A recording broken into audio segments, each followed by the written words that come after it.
नमस्कार बच्चों, स्वागत है आपका फिर से हमारे YouTube चैनल पर। आज मैं आपके लिए लेकर आई हूँ वार्षिक परीक्षा सत्र 2024-25 विषय सामाजिक विज्ञान कक्षा 8वीं का पेपर। तो आइए बच्चों शुरू करते हैं आपका पेपर।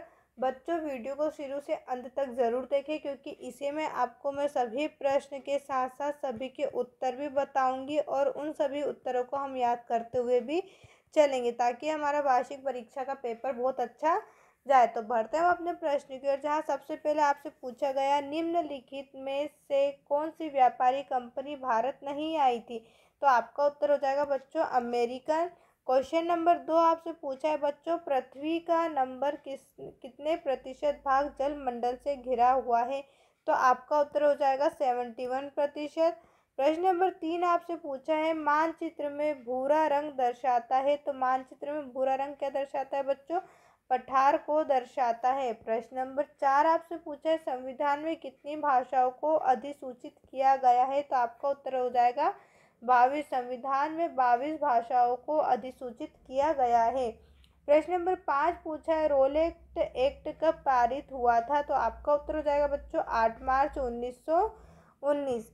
प्रश्न नंबर 6 आपको रिक्त स्थान दिया गया है। रिक्त स्थान में प्रश्न नंबर 6 पूछा है, राष्ट्रीय उद्यान एक क्षेत्र है। तो आपका उत्तर हो जाएगा बच्चों संरक्षित, क्या हो जाएगा, संरक्षित क्षेत्र है।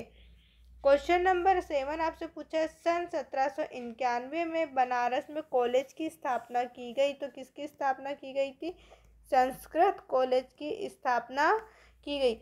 बच्चों अगर आप नेक्स्ट पेपर की प्रिपरेशन करना चाहते हैं तो आप हमारे यूट्यूब चैनल से जुड़े रहें, साथ ही साथ चैनल को सब्सक्राइब ज़रूर करें, वीडियो को लाइक करें और अपने सभी दोस्तों के साथ शेयर ज़रूर करें, ताकि उन्हें भी ऐसी हेल्पफुल वीडियो मिलती रहे। क्वेश्चन नंबर 8 आपसे बच्चों पूछा है, संविधान में कुल मौलिक अधिकारों की व्यवस्था की गई है। तो कितने मौलिक अधिकारों की व्यवस्था है बच्चों, 6 मौलिक अधिकार हैं। प्रश्न नंबर 9 पूछा है, भारत में व्यापार के लिए सर्वप्रथम यूरोपियन व्यापारी आए थे। तो कौन आए थे बच्चों, सर्वप्रथम पुर्तगाली यूरोपियन व्यापारी आए। प्रश्न नंबर 10 आपसे पूछा है, मानचित्र का शीर्ष दिशा को दर्शाता है। कौन सी दिशा को दर्शाता है बच्चों, उत्तर दिशा को दर्शाता है। इसी प्रकार बच्चों प्रश्न नंबर 11 पूछा है, अति लघु उत्तरीय प्रश्न पूछे।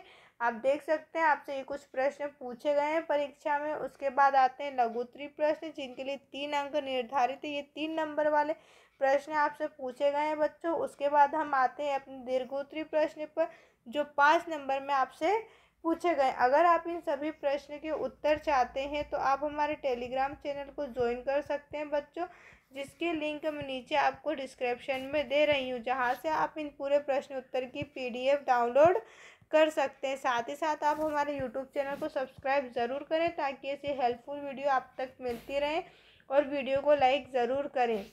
देखने के लिए आपका बहुत बहुत धन्यवाद।